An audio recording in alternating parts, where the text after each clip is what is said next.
So it's that time of the year again where we go through the top 10 worst horror films of 2018.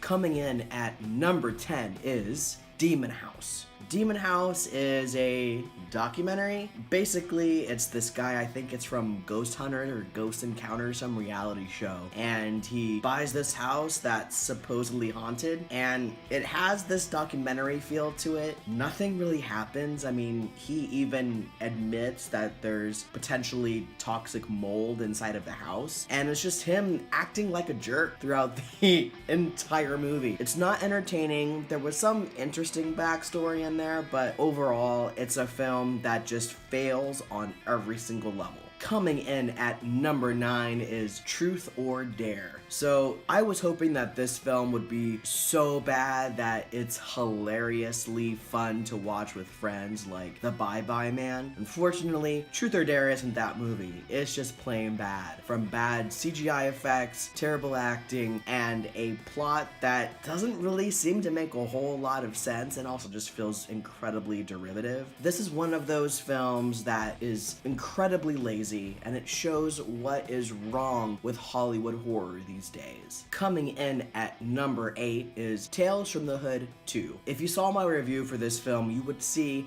that I absolutely hated this film. There's not really anything redeeming in this anthology. If you want to see a good anthology film that came out this year, watch Ghost Stories. With Tales from the Hood 2, it basically just rides on the coattails of the original film. Keith David is probably the one interesting part of this film. Some of the segments are kind of fun, but there's no consistent or cohesive wrapper for this anthology film, and every single one of these stories feels incredibly disjointed and the tone is all over the place. I'd suggest watching the first Tales from the Hood and leaving this one alone. Coming in at number 7 is Hellraiser Judgement. Man, this movie is just plain ugly. Everything has like this really gross brown tinge to it. There's no likable characters. Doug Bradley isn't Pinhead. The actor who portrays Pinhead is serviceable, but it just feels like a bargain bin Hellraiser film.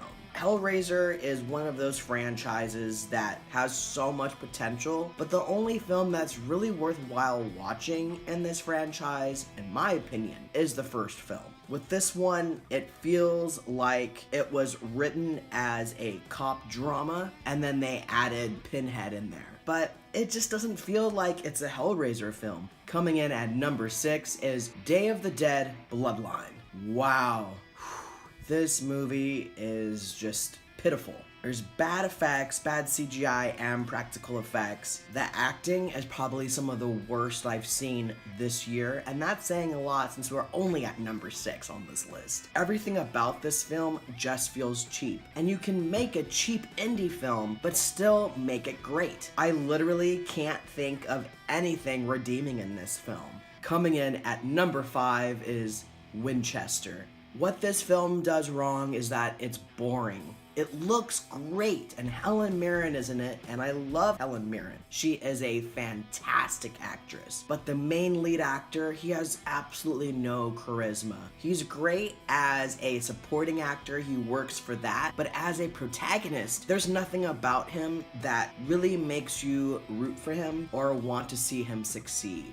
The biggest sin a film can make, especially a horror film, is be boring. Again, this is what's wrong with Hollywood horror. Coming in at number 4 is The Open House. If you watch my review for this, you'll know that I absolutely trashed this movie. There was nothing about it that I particularly liked. I actually laughed at the ending because it was just so over the top and the acting is just atrocious. There was no suspense. The red herrings that were thrown in, they just felt lazy. The people that were acting weird in the town, there was really no reason for them to be acting weird. And as far as the killer is concerned, I'm fine if there's no motivation behind why the killer is doing what they're doing. I mean, you look at the original Halloween, Michael Myers, he doesn't have a motive. He is just out there to kill. But they try to make it seem like there's some kind of a haunting going on in the house. And when it turns out that there's some random dude just kind of skulking about and he's just messing with them, okay, but you just throw in all these lazy red herrings, lazy writing, and just the stupidest characters. Coming in at number 3 is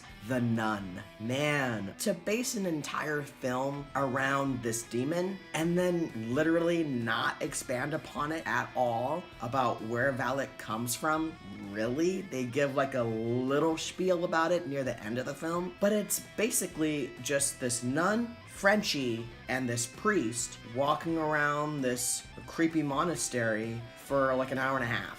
That's basically the film. There's jump scares, spooky things happening. There is so much exposition to the point that I was having to fight to stay awake. I think I may have fallen asleep a couple times while watching this movie because it was boring. Nothing happened. And when something did happen, it was just so anticlimactic. It's a real shame because this could have been something really cool. Coming in at number 2 is Death House. This film for me was a huge letdown. I've been really excited about seeing this film for a few years, ever since I've heard about it being made, and it had all the makings of being the Expendables of horror films. You had Kane Hodder and Bill Moseley, Barbara Crampton, Dee Wallace, the list goes on and on and on. And it's just so much wasted potential. And when you do have actors like Bill Moseley or Sid Haig or Danny Trejo on screen, it's literally for maybe 10 seconds. It just felt like all the budget was used to get all these actors on board, and then none of it was used for the practical effects, the CGI, set design, nothing. The plot is shit. The story is shit. The acting is really bad. It's cringe-worthy. Even Dee Wallace and Barbara Crampton can't save this movie, and I love them in their films. They always seem to class up a movie when they're in it, and they can't save it. And coming in at number 1 is Slender Man. Wow. This film is utter trash. I could not believe that this actually got made. Like, people sat around a room, said, let's make this movie off of this creepypasta that is not really relevant anymore. They got some really talented young actresses in this film. It's just so slow and boring and nothing even happens. And when something does happen, it's so anticlimactic. It uses every single tired cliche in the horror handbook that you can possibly have. It's boring, it's slow, it has dumb characters. Avoid this film at all costs. It's absolutely atrocious. And that is why Slender Man deserves to be the number 1 worst horror film of 2018. Thank you guys so much for coming by. If you enjoyed this video, please leave a like. And if you want to see more content like this, go ahead and hit that subscribe button. Thank you so much for coming by, and I'll see you guys next time.